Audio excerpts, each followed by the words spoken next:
We'll hear argument first this morning in Case 13-1034, Mellouli versus Holder. Mr. Larimore.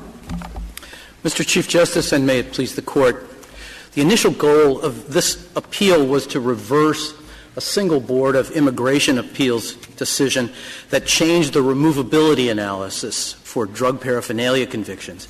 It abandoned the long-standing practice that Congress had ratified. We wanted to reinstate the rule that still applies in all other drug deportation decisions, which looks at the facts that must be established by a conviction and at the record of conviction when that's appropriate under this Court's precedents in Moncrief and Descamps. That methodology has led to tens of thousands of drug deportations each year, but not for someone convicted of possessing a sock. Now the government has argued that this wrong-headed BIA paraphernalia decision should be expanded to all drug convictions. The government wants any drug conviction to be a deportable offense, even if it's clearly for a non-federal drug. This Court should reject the government's position and the BIA's position and adhere to the time-tested approach that the statute to the statute that Congress has ratified. Can we begin by looking at the text of the statute? What does the phrase relating to a controlled substance, etc., modify? Relating to serves the function of connecting the very broad range of offenses that Congress wants to make deportable to the list of substances that Congress has specified. Well, let's say we're back in high school and we have to diagram this sentence. Yes. We could start out that way. Maybe we'll get beyond it. But let's start out that way. We have a phrase here, relating to a controlled substance. What does it modify? It has to modify a noun. What noun does it modify? Relating to would modify law or regulation. But if you diagram the sentence, if it modifies law, then I think you've lost the case. But if you diagram the sentence, though, everything in that whole phrase, convicted of a violation of a law or regulation relating to a controlled substance under Section 802, all modifies alien. The whole phrase has to be taken together and read together to modify what alien is deportable. And the pure grammar is not sufficient to determine what Congress meant when it enacted that text. If you, I think Justice Alito is right. If you're claiming that, then you're accepting that there's ambiguity, and you have an uphill battle to fight. Well, again, given the text and the context of this statute and the history of its application over decades and decades, that's an argument that they're arbitrary and capricious. Well, it's also part of the analysis that goes into determining the Chevron, a question that you allude to, Justice Sotomayor, because Chevron should be approached after applying the usual principles of statutory interpretation, and that's what Chevron says. Wait, how does it? I've missed this. I'm missing something. Why do you lose the case? Well, I mean, I assumed, as you said, what are you fighting here? I assumed, as you said, that the words relating to a controlled substance as defined in Section 102 concern any law or regulation. Did you deny that? Well, but that's only part of the analysis. I understand that's not. I thought that was not your argument to deny that. Your argument was that this, where you have a state law or a foreign law or something, and it does relate to the regulation of a controlled substance, but a lot of other things as well, that falls outside. Yes, and particularly in a sentence that has such a focus on the word convicted. I suppose it relates to the state law. There are 36 802 substances, and here it relates to 37. That's case one. Case two, it relates to 4,037. Yes. And both of these statutes contain the 36 that are in Section 802. One contains 4,000 more, and one contains one more. How am I supposed to analyze those two statutes? This goes to the application of the categorical approach and the modified categorical approach. If the identity of the substance is an element of the offense, then you use the modified categorical approach. You look at the record of conviction and you determine what substance is involved. And if it's a substance on the 802 list, then the person is deportable. And as the analysis that we've provided in the appendix to our reply brief shows, many, many, many state statutes are divisible in exactly that manner. Your argument is it relates to 4,036, and 36 are 802s. And so what we do is we read the statute, doesn't tell us what this conviction is about. We look to the documents in the modified categorical. If it lists one of the 36, that's the end of it. Goodbye, he's deported. Yes. If it doesn't, we don't know. If we don't know, he wins. Yes, that's exactly right. Well, that might be sensible, but I really do need to start with the text of the statute and understand what you make of the text of the statute. So if relating to modifies law, do you deny that the law, the Kansas law in question here, relates to a controlled substance? Or do you read relating to a controlled substance to mean relating solely to controlled substances as defined by federal law? The Kansas statute in this instance relates to a federally controlled substance sometimes. It relates to, and that's why the law relates to what it relates to. It doesn't relate to something at one time and something at another time. What does the law relate to? The law relates to a long list of drugs. The great majority of them are on the federal list. A few of them are not on the federal list. Now, if it said relating solely to drugs on the federal list, you'd have an argument. I just need to know what you want us to do with the text of the statute. When it's in the context that it's in this sentence, again, with the focus on convicted, a word that Congress has used in our immigration statutes for decades with this particular meaning. Convicted is the statutory hook, as the Court said in Moncrief, for the categorical approach. And it's suppose the state's list was identical to the federal list. We still don't know which particular we know, but it's not part of the charge. So Kansas has an identical list. If it's identical or narrower, the person is deportable. And there are many statutes. And if it has one that's different, not deportable? No. If the substance is an element and you use the modified categorical approach, then you can determine what substance is at issue. Well, we don't know what substance. In this case, we don't. If you don't know what charge, so it's not an element. It's not in the record of conviction. It doesn't seem to make a whole lot of sense to say deportable if the lists are identical, but if Kansas has one more on the list, not deportable. This Court has applied the categorical approach in just that way, as have many of the courts of appeals. It is a way of determining what is what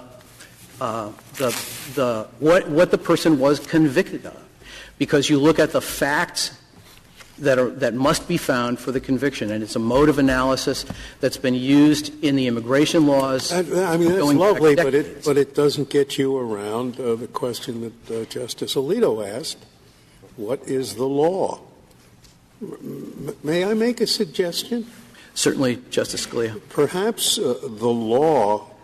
If you ask somebody what law did Mellouli violate here, it would be perfectly natural to respond by reciting one of the elements of the law that he violated. He was convicted of possessing drug paraphernalia to store a controlled substance.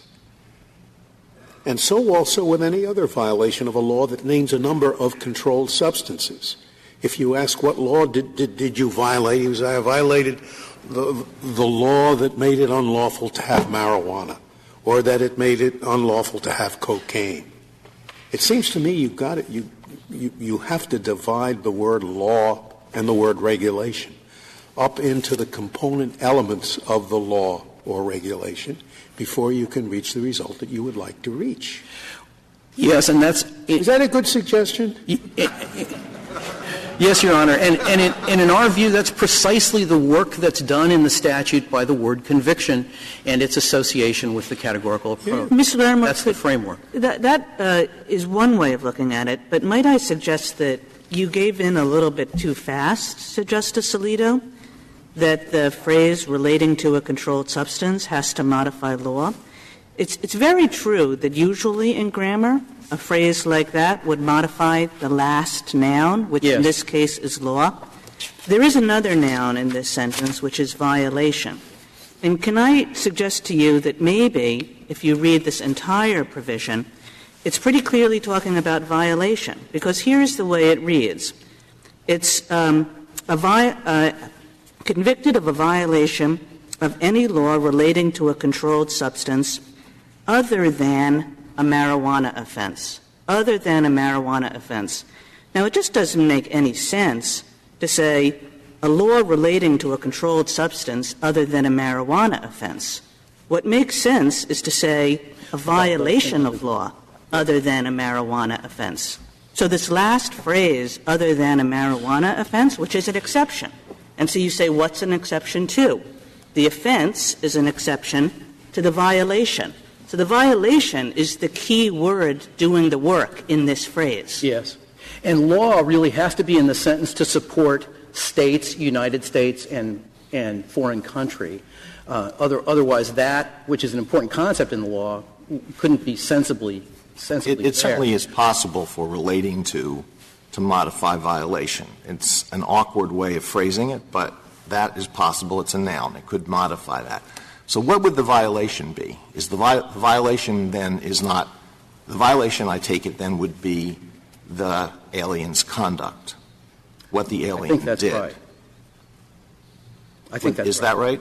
I believe so. So what then happens if the alien's conduct relates to a federally controlled substance, but the conviction is under a law that does not relate to a federally controlled substance? What if the alien, for example, is convicted of burglarizing a house for the purpose of stealing drugs that are in the house? The law doesn't relate to a controlled substance, but the conduct does relate to a controlled substance. Right, and the deportability rises and falls on what the person is convicted of. Yes, it's not the conduct. I think you misspoke when you said that. It's the violation is the crime of conviction. I certainly didn't mean to say conduct if I did. And no, the conviction is the key concept here, and it always has been the key concept as we've applied this set of laws to our immigration to non-citizens. A few moments ago, I understood you to concede when Justice Ginsburg asked the question that if there is an exact parallel between the state law and the federal law, your client would be deportable. Yes. So the fact that it's a drug paraphernalia conviction has nothing to do with the issue before us? Well, the drug paraphernalia statute under which he's convicted requires that the conduct be associated with a Kansas controlled substance. So if the Kansas controlled substance list is the same as the Section 802 list, then the conviction satisfies the statute. So long as the drug offense is related to, then the paraphernalia offense is related to? So it doesn't make any difference that we're dealing with paraphernalia? I think I understand your question, and I think that the answer to your question is yes, because the paraphernalia statute specifically incorporates the controlled substance schedule from Kansas. So you don't get any help by what seems to be the case that this sock would not count as drug paraphernalia if we were dealing with a federal prosecution. You are absolutely right that it would not possession of paraphernalia is not a Federal offense. One cannot be prosecuted federally for possessing drug paraphernalia. The question I wanted to ask, is a sock considered drug paraphernalia under Federal law? It would not be, because the Federal statute says that I don't have the language in my head, but the concept is that to be paraphernalia, its usual purpose has to be to facilitate drug sales or drug use or one of those things that paraphernalia does. And the Kansas definition is far broader than that. It's really any object that can be used to store or facilitate storage of or facilitate use of a controlled substance. Well, that's why I would have thought your answers to me would have been different, because you would want to say that the paraphernalia is an additional hurdle. Just because the drugs relate to the Federal drugs doesn't mean that you can say the paraphernalia does, because it covers all sorts of things that the Federal law doesn't. That's correct. It does cover many things that the Federal law doesn't. And it would be inappropriate. That shows why this isn't the conduct that Congress was trying to address when what if someone was convicted of possession of a pipe that is very well designed to smoke crack, but maybe conceivably could be used to smoke a little bit of tobacco? So maybe it's lawfully sold in some places because it could have a legitimate use. What would happen then? The question is what the person is convicted of. And he's convicted of possessing a crack pipe. If he's convicted of possessing it's necessary to show that there was crack in the pipe? Not under the Kansas statute.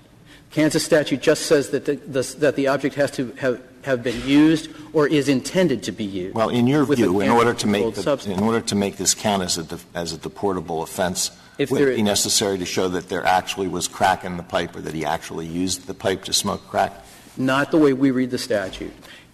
But the conviction would have to involve a controlled substance, and if it's both tobacco and crack, the crack would have to be in the conviction. It has to involve a federally controlled. It has to involve a federally controlled Section 802 controlled substance, yes. That's the linchpin. Yes. Well, crack is a federally controlled substance. Yes. So I didn't understand the answer to your question.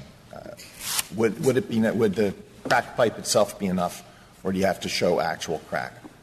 The crack pipe itself would be enough as long as there was proof or pleading to its use with at some point or its intention to be used with crack. That's wait.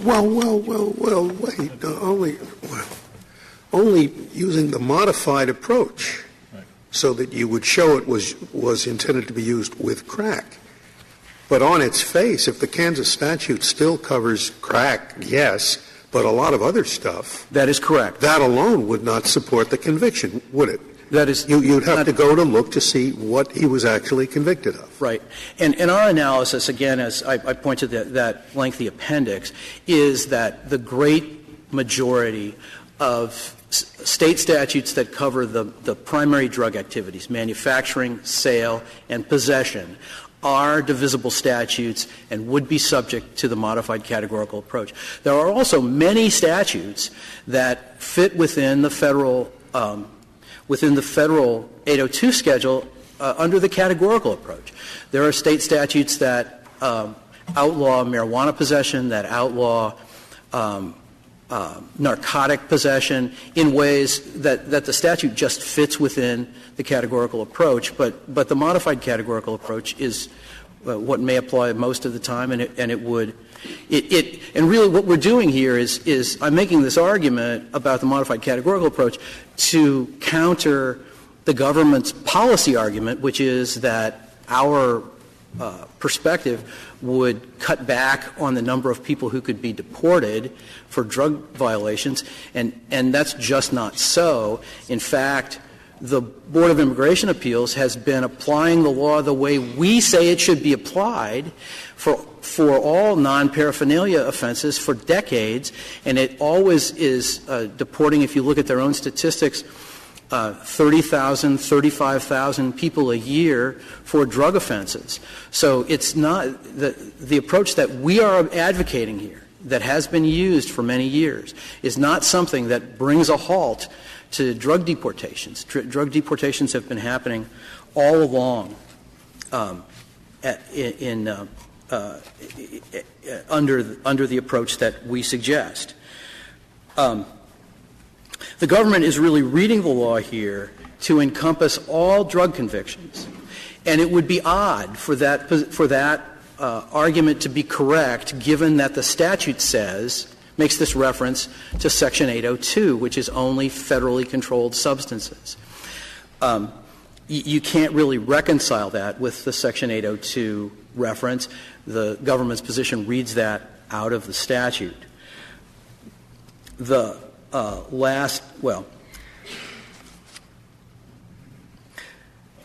Congress has always the categorical approach has applied for decades. The academic history takes it back to 1913, the first application of the doctrine.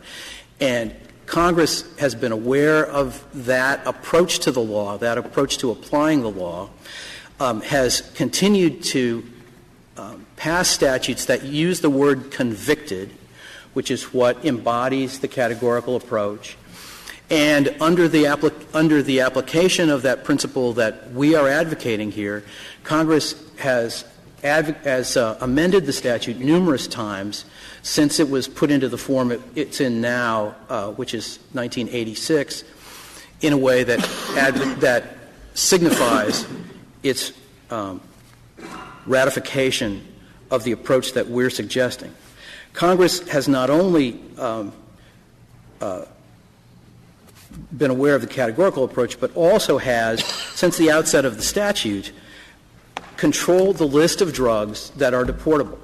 And currently, the way the statute is set up is... Nobody's disagreeing with the categorical approach. I don't know why you're wasting your argument on that. We all agree with the categorical approach. Well, the question is categorical to what?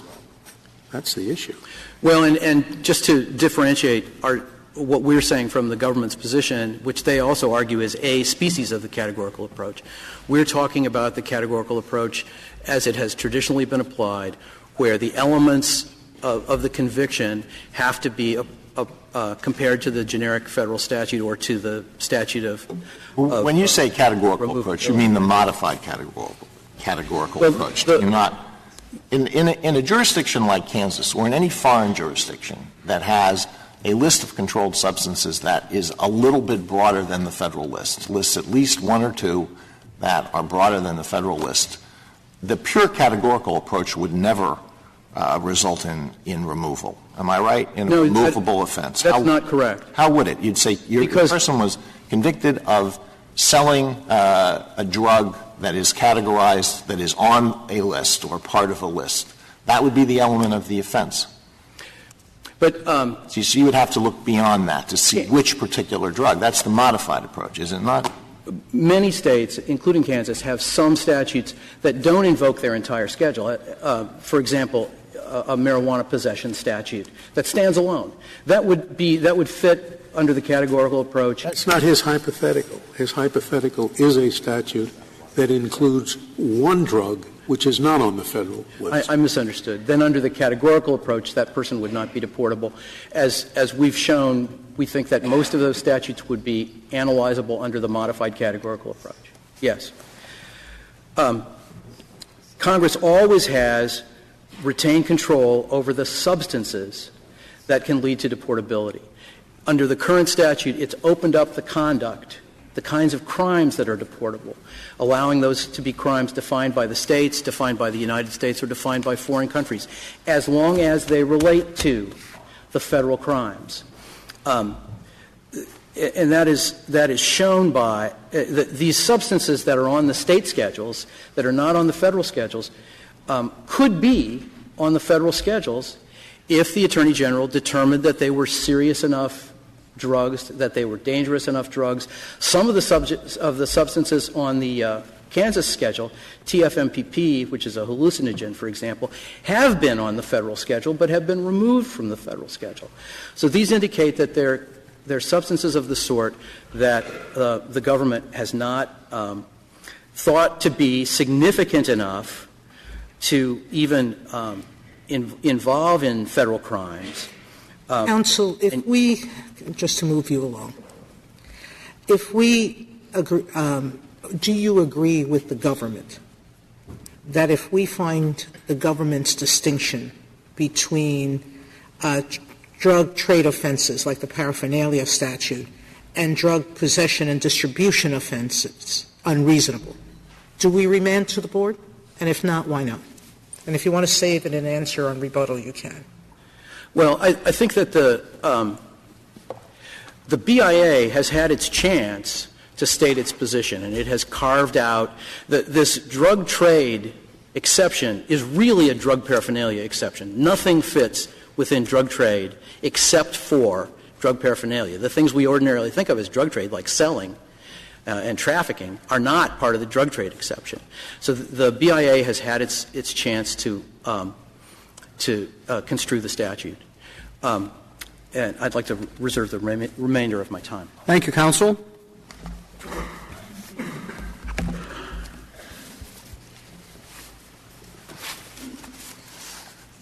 Ms. Kovner? Mr. Chief Justice, and may it please the Court, there are two independently sufficient reasons why petitioner's drug paraphernalia conviction permitted his removal.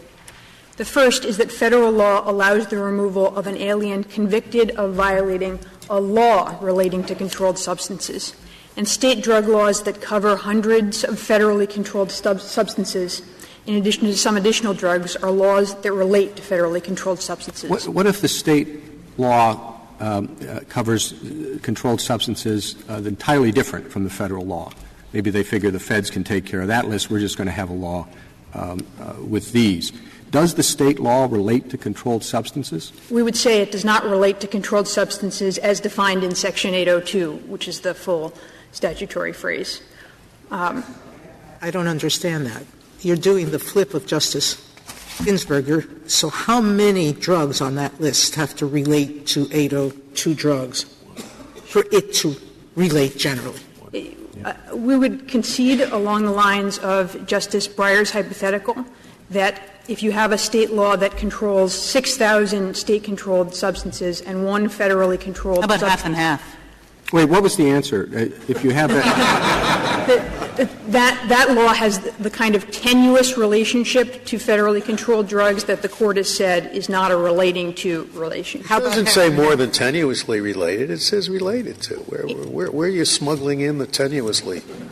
I'm taking it from this Court's cases. The Court has said relating to is extremely broad, but the Court has said there's some outer limit at which even if there's a literal relating to relationship. Well, that's how you get the drug paraphernalia. Meaning, as Justice Kagan said, the drug paraphernalia comes in only because it relates to drug possession and distribution. That's right. A controlled substance under 801. We think or that 802, whatever it is. That's right. We think that crimes involving drug paraphernalia are crimes that relate to controlled substances, and there are two reasons. You keep leaving out the 802. There are other sections of the Criminal Act that specifically say any conviction and it could be of any law, right? But this one doesn't say it that way. We think that, as Your Honor correctly notes, these are laws that relate to controlled substances as defined in Section 802. And there are two reasons why. The first is that a statute that relates a statute that forbids possession of paraphernalia that's connected to hundreds of federally controlled drugs, and here 9 additional substances, relates to federally controlled drugs. And the second is that as the Board has now answer. Yes. How many of the laws, how many of the controlled substances have to be on the state list? Is 50-50 enough? 75-25? 6 out of? We think that, I mean, what's the, how many have to be on the list? We think that all the state laws that currently exist are laws that relate to federally controlled substances. And all of those But laws. That's not true of foreign laws, and this relates to foreign laws. I mean, there are some foreign countries that list many of the controlled substances the U.S. does, but adds alcohol. Now, some people may think alcohol is a controlled substance, but it's not on the 802 list. Your Honor, we acknowledge there might be a case involving a foreign law or involving, if in the future a state decided to take a very different approach, where you would have a literal relating to relationship, but there would be a question of whether the law was so far beyond what existed at the time and what Congress could have imagined that it no longer relates to. But petitioner's reading of relating to isn't a permissible reading of relating to. What about second? Do you think that if we apply a modified categorical approach and focus in on the conviction here, which was for a sock, do you think a sock is more than tenuously related to these federal drugs? Yes, Your Honor, and here's why. These drug paraphernalia statutes modified on the Model Act, like Kansas's, are quite broad, we acknowledge. Right. That's why I'm proposing modified categorical approach. He was convicted of having a sock. And you think that's more than tenuously related to these federal drugs? We do, because he wasn't exactly convicted of having a sock. He was convicted of using an innocent item as a tool for the storage of drugs. And that's true of every drug paraphernalia conviction. Typically, drug paraphernalia involves objects that have an innocent use and objects that have an illicit use. But essentially every state has decided that in order to impede the drug trade and drug use, you need to prohibit those. You want to hear what you said second. You said two reasons. You got your first out, and I'd like to hear your second. Yes. You said the second, didn't you? There is an additional reason, Your Honor, which is The third. She didn't. The BIA has reasoned in a conclusion that's entitled to Chevron deference that paraphernalia statutes are statutes that attack the drug trade in general. Okay. And the reason now I got the second one. Now I do have one question, and it's right related to Justice Scalia's. And it seems to me that what he said, if I understand it correctly, makes this not too difficult a case, but you won't like. That we have long, yes, it modifies law, but we have long, if we go back to the seminal case, Taylor. There is a Massachusetts statute. It forbids a burglary of a boat, a car, and a house. So what Justice Blackmun said, I think it was he who wrote it, go back to the documents to see whether he was charged with burglary of a house, a boat, or a car. So we have a tradition of looking back to the charging documents and maybe a couple of others to see what part of the statute. Now, this statute is a statute that first penalizes many, many things packaging. Packaging is relevant here. What kind of packaging? Packaging of drugs. Okay? What drugs? It doesn't say drugs. It says controlled substance, so you have to cross-reference. Then we look to cross-reference, and it says controlled substance means a substance included on State Schedule 1, 2, 3, 4, 5, or Part B. So it incorporates that. So then we go look to those documents, and those documents will have a long list. And we look to see here which of the documents on the list which is incorporated into the statute is he charged of packaging. Very simple. Happens, it's not that simple to do, but that is absolutely traditional given our holdings on how to apply the modified categorical system. So why not just do that right here? Solves every problem that's raised. Let me give two responses. One is a textual one, and the second, I think, goes to your practical point, because I really think it's important that it won't actually solve the practical problems here. As to the textual point, when Your Honor talks about Taylor, I think it's important to note how different the statute here is, which is, unlike many provisions that talk about being deportable or suffering some other consequence for being convicted of a crime relating to something, here it's talking about being convicted of violating a law relating to something. But I really want to address this practical point, because, Your Honor, we think the result under Petitioner's view is going to be a real patchwork in terms of what conduct is removable depending on what state you are in. And the reason why, Justice Breyer, is that it's not going to be possible to apply the modified categorical approach to many drug statutes. It will sometimes, and it won't other times, and let me explain why.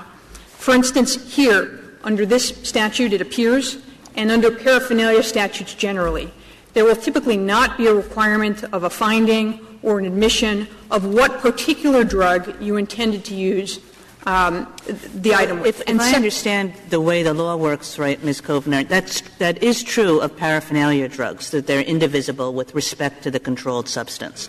It's not true with respect to most possession statutes or distribution statutes or so forth. And the reason that there is that distinction is because paraphernalia offenses are generally extremely minor offenses. They're not felonies. They're just as in this case, they're misdemeanors that are meant to catch leftover things that, prosecutors plead to when they don't really want to charge a more serious offense. And so it makes good sense that all these paraphernalia offenses would be counted out by this approach. You're counting out a bunch of trivial, I don't want to say trivial, minor offenses. Your Honor, I think 2 points about that. The first is that we don't think it's correct that this is going to be just paraphernalia offenses and not any possession or distribution offenses. And if you look at the cases that are cited on page 31 of our brief, they illustrate that, which is that conviction records are not necessarily specifying the drug that's involved in a particular offense. And so you're going to have a really haphazard system. Now, even your brief admits that the BIA is applying a different standard to possession and distribution offenses. It's applying the 802 specification. And it's trying to draw a difference. I still don't understand how it does it. But my point is that you're living by the 802 distinction with distribution and possession. Your Honor, I'm not sure that that's true. We think that the BIA's precedent at this point is unclear. The BIA itself. Yeah, what you're hoping for is that they'll change that one too. But let's answer what's happened up until now. Yes. As to what's happened up until now, I don't think that's clear. My understanding is that the BIA will generally try to seek removal of people who've been convicted. Because they have discretion. If they're not automatically removable and they look at the underlying papers and decide it's a more serious crime than the strict removability statute, they remove this person anyway. I don't think that's correct, Your Honor. What we're seeking here is the authority to seek removal for persons who've committed these offenses. If, in this case, for instance, if we were to not prevail, we would lack the authority, the government would lack the authority to remove Petitioner no matter how serious it regarded his underlying conduct. A couple of minutes ago, you said that a sock, when it's used in connection with the drug activity, is sufficiently related to the federal controlled substances law. What about a gun? Those are often used in connection with drug activity. So is a law concerning gun possession or gun control or whatever a state law that relates to the federal controlled substances law? Your Honor, I think this would be a difficult question on either of our sides, which is to say, for both parties, there would be some set of statutes that are related to that have some connection to drugs indirectly, and there would be a question of whether those statutes count. We don't think that a statute that addresses guns merely because guns and drugs have some relationship. Well, yeah, but if a statute addresses socks, it does. Well, here, Your Honor, it's not a statute addressing socks. It's a statute. It was addressing socks when used in connection with drug activity. I'm talking about guns when used in connection with drug activity. Your Honor, a statute like 924C that applies to guns when used in connection with drug activity, we think would be a law that relates to controlled substances. We think statutes that regulate conduct that leads to the proliferation of drugs or the use of drugs is a core statute relating to the drug trade. Under your understanding of this, what practical work is done by the phrase as defined in Section 802 of Title 21? Your Honor, you said a couple of minutes ago, and I had assumed this to be true, that under the laws of all the states, the great majority of controlled substances are on the federal list, and there, in some instances, are a few additional ones. And you said that all of those laws would be covered. If that's the case, then I don't see what was achieved by putting the reference to the federal list in the statute. They might have just said relating to a controlled substance. Your Honor, we think that this parenthetical clarifies that the meaning of controlled substance, the thing that the statute has to relate to, are the substances as defined in federal law. There is another colloquial meaning of controlled substance, if you look in like Black's Law Dictionary, which is just any regulated drug, and that would apply to, for instance, prescription drugs that aren't controlled under the Controlled Substances Act. It have to be drugs? I mean, there are some states that ban pate, for example, right? You wouldn't want that swept into this statute, would you? That would not be a statute under the law of a state relating to a controlled substance as defined in Section 802, because it wouldn't be regulated under a state's drug statutes that also include the Section 802 substances. And if I could just explain why we think that Congress enacted a law that applies to any person who violates a state law relating to controlled substances. When Congress enacted the provision of the INA that's currently in effect, it acted against the backdrop of state laws that were designed to tightly coordinate with federal laws and that were designed to produce the kind of regime that they have in fact produced, where any overlap between the state and federal schedules is the overwhelming proportion of the drugs that are controlled on the state schedules. And, Justice Breyer, if the Court were to hold that those laws aren't laws relating to controlled substances, whether an alien is removable under those state laws designed to parallel the federal laws is going to depend on what kinds of findings the state requires to be made in connection with those possession or distribution. Well, it wouldn't make that law a nullity. Indeed, the person would be deportable, provided when you went through the state charge was you violated the packaging for use statute, packaging a controlled substance, in respect to item 13 under Schedule 2, which they should say anyway, and that happens to be heroin. And if, in fact, when you went through Schedule 3, Part 4A, the word there was alcohol, then it wouldn't. Now, that's simple. And if the state's charging practice is such that they don't tell you, that's equivalent to a state charging practice that in Massachusetts didn't tell you whether you were accused of burglary of a boat, of a house, or of a car. And if the state wants to do that, I guess it might be up to them if you get a guilty plea, and then you could not deport the person. But Congress didn't want that result, Justice Breyer. I wanted a lot of people, but they can't control the state charging practices, and the states are likely, for reasons of information, to put in the charge the whole thing, including the correct reference on the schedule. So is that the only thing you find wrong with it? And I agree with you that that is a slight problem, that we'll read back the conviction of 4 years ago in Missouri, and we will see that it doesn't tell us what item on the schedule. That's the problem that you see. Any other? Your Honor, that's a significant practical problem that's going to introduce widespread variation in the deportability of people who've committed crimes involving federally controlled substances. As Justice Sotomayor suggested, it's a significant practical problem that's implicated in the current practice of the BIA. I don't think that's correct. We think the current BIA precedent is quite ambiguous on the possession point, and we think that at least might be implicated in the current practice of the BIA. We think that the BIA's precedent on this point is unclear. But, Justice Breyer, our argument isn't just about the practical consequences. It's also about the best reading of this text. We don't think this text is ambiguous. It talks about violations of laws relating to — You have to choose. As you well know, the problem you just mentioned is a problem that we're just having a terrible time with in respect to the violence add-ons. And it stems from the fact that state laws differ one from the other enormously.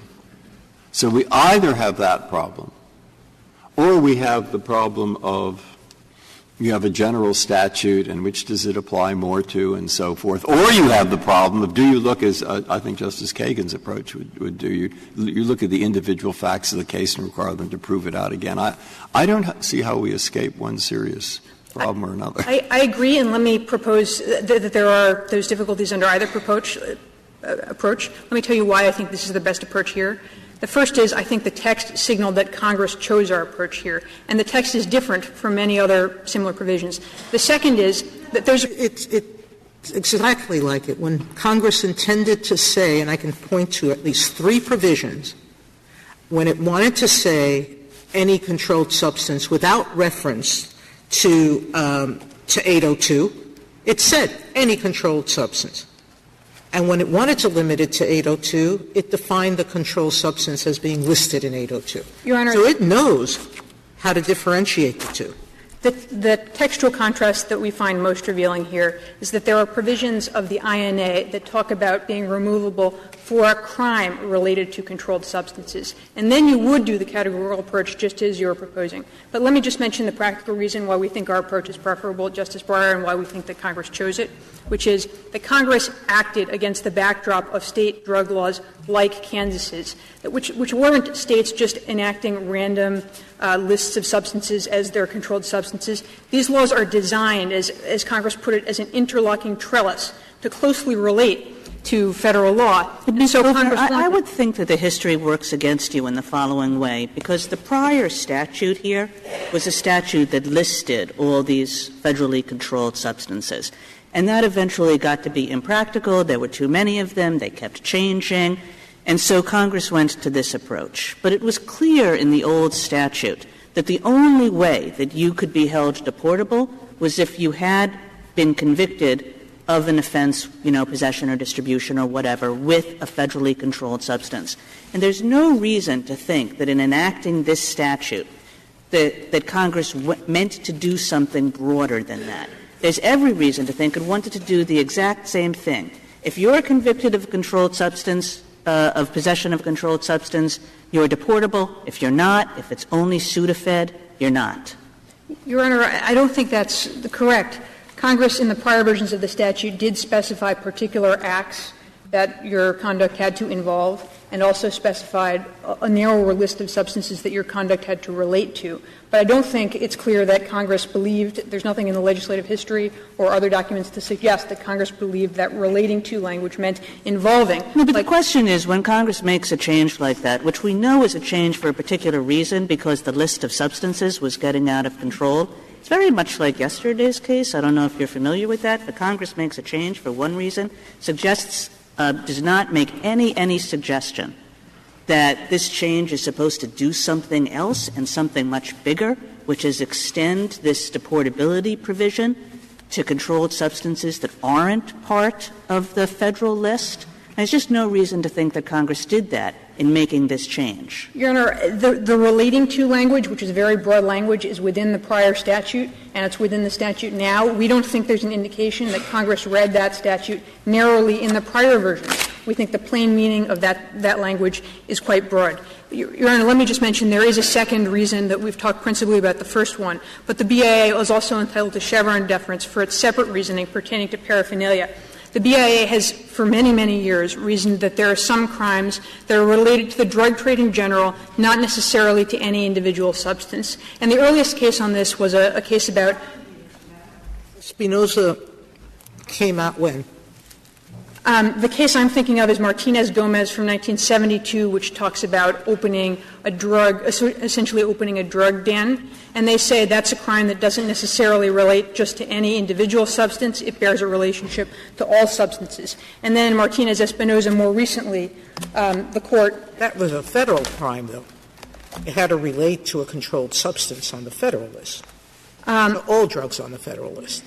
Your Honor, the reasoning of Martinez-Gomez and then the reasoning of Martinez-Espinoza is that these are crimes that don't necessarily have to bear a relationship to a single substance. For instance, drug paraphernalia are tools that can be used with multiple substances. So you might possess, scales and baggies for the purpose of packaging a particular drug on one occasion. But those items can just as easily facilitate those activities with respect to — one of the strange things about this case is we have a disjunction.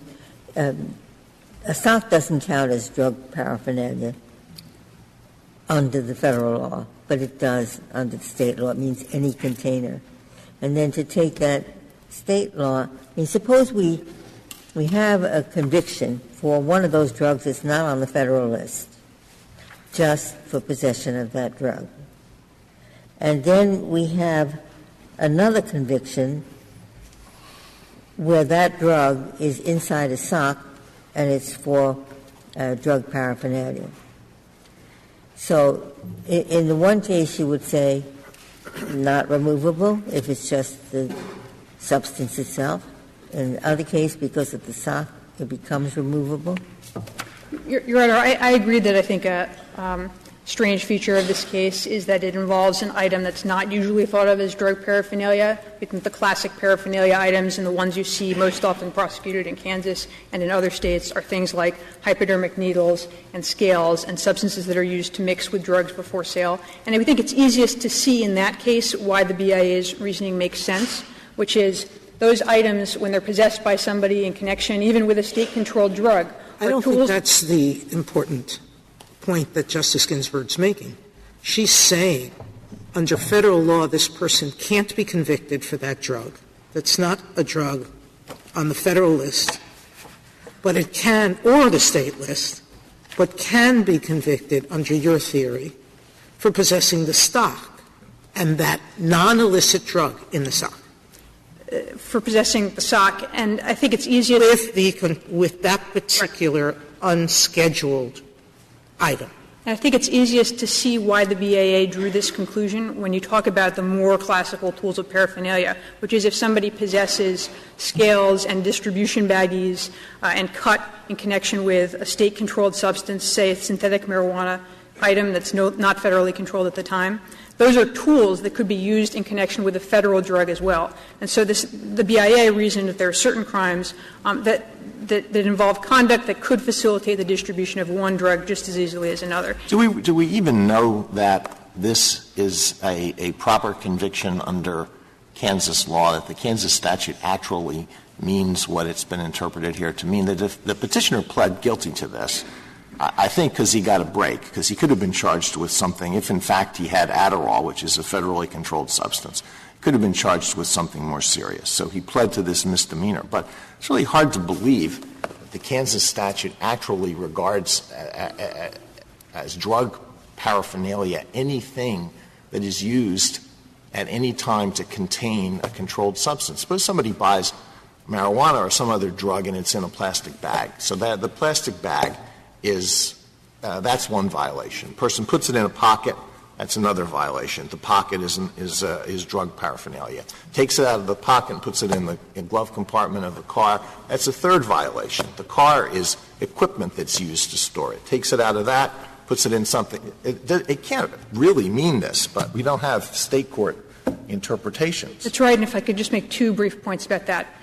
You're right that this was a result of a plea, and as a result, we don't know exactly what Kansas courts would say about this application, which is a very unusual application. But I think that illustrates, Justice Alito, I think the bad consequences of petitioner's view, which is for petitioner, even if it was cocaine that was stored in the sock, if he pleads guilty to the paraphernalia offense, the BIA will lack any ability to take enforcement action against him because he's convicted of a paraphernalia crime and the nature of the substance doesn't. If he had be part of cocaine in his sock, he would probably be convicted of possession of cocaine. But he was convicted of paraphernalia here because he had 4 pills of Adderall, which if you go to half the colleges in America, people, and just randomly pick somebody, there would be a decent chance. I think Justice Alito's explanation of this case explains why that's not so. In a plea bargain, prosecutors may be willing to let somebody plead to a drug paraphernalia offense in lieu of a possession offense. And Congress did not want the fact that a state or local prosecutor allows that kind of plea bargain to mean that immigration authorities lack the ability to remove somebody convicted of a crime that relates to a controlled substance. Oh, I would have thought the opposite inference. What if it's not such a big deal that the state is willing to let him cop a plea to drug paraphernalia? Why should that be the basis for deportation under federal law? Your Honor, we don't think that Congress viewed drug crimes that way. The way it wrote this removal provision was to say that any crime relating to controlled substances permits the BIA to seek removal. And that's because we think Congress saw drug crimes as quite serious. This Court has recognized that, and Congress has essentially said so in other statutes. So but I mean, it's because you give relating to such a broad construction that you get what I think is the unusual situation that I talked about, which is that the state thinks it's a very minor offense, and yet it can become so significant that the person's deported. But petitioner's approach is a poor way of reading a crime severity distinction into the statute. We don't think that's what the language allows for minor drug crimes to be set aside as a basis for removal. Why is it a poor way? I mean, the drugs that the federal government believes are the most serious are listed in 802. And so if you have to prove, under the modified categorical approach, that one of those drugs was the intended use, what is so horrible and dissonant about affecting the intent based on the drugs Congress has chosen to list? Your Honor, it's a bad way because serious drug crimes involving federally controlled substances will not be removable under petitioner's view. And to give No. I know that you keep saying for many years, but it's not that many years. The BIA has routinely required in distribution and possession cases that you identify the drug. And so they haven't found it impossible in thousands of those cases. It may be more difficult in the drug paraphernalia case because Justice Kagan was right. They're minor offenses. Often states won't bother with pleas that are very lengthy or very complex. But that's a happenstance. That's not – does it call for changing the natural reading of the sentence? No, Your Honor, we're seeking the application of what we think is the best reading of the sentence. Your Honor, I think if you look at the BIA cases that we cite on page 31, they show that petitioner's approach will prevent the removal of aliens committing crimes involving federally controlled substances in many cases because the conviction records aren't going to specify the drug involved. Thank you. Thank you, counsel. Mr. Larimore, you have 4 minutes left. First, the BIA's position is not unclear or in flux. The BIA reaffirmed in a case called Ferreira last year, cited on page 22 of our reply brief, its position, just as Justice Sotomayor said, that the substance has to be identified in possession and sale cases, and it has to be an 802 substance. That's a system that has been in place for decades. It has worked. It has allowed the deportation of drug criminals. It doesn't need to be changed. I'd ask the Court to focus on something that Ms. Kovner raised, which is what Congress intended and knew about when it enacted this version of the statute in 1986, and she said that they knew about the Uniform Controlled Substances Act, and that may have had an influence, although there's nothing that shows in the legislative history that it did. But Congress also knew about the categorical approach when it put the word convicted into the statute at that time, and it knew that the categorical approach and the modified categorical approach would be used when it invoked the word convicted. And that's what we're asking the Court to reaffirm now. The word law that we've talked about so much that's in the sentence, or law and regulation, is necessary in the statute to support what another thing that Congress tried to do in that law, in that statute, which was to clearly invoke states' authority and foreign countries' authority to convict, to allow those convictions to support deportation. And if it was a convenient way to insert that concept into the statute. I would also point out that the underpinnings of the Martinez-Espinoza case, which is the one that they rely on now, this is this so-called drug trade exception, which is really just a drug paraphernalia exception, are not nearly as strong as the government suggests. Martinez-Gomez is a case about, I'm not quite sure what you call it, a drug house, a place where drugs are commonly used. But there was no indication in Martinez-Gomez that it necessarily involved any substances that were not Section 802 substances. It's not very strong support for this creation out of really whole cloth, a drug trade exception. Thank you. Thank you, counsel. The case is submitted.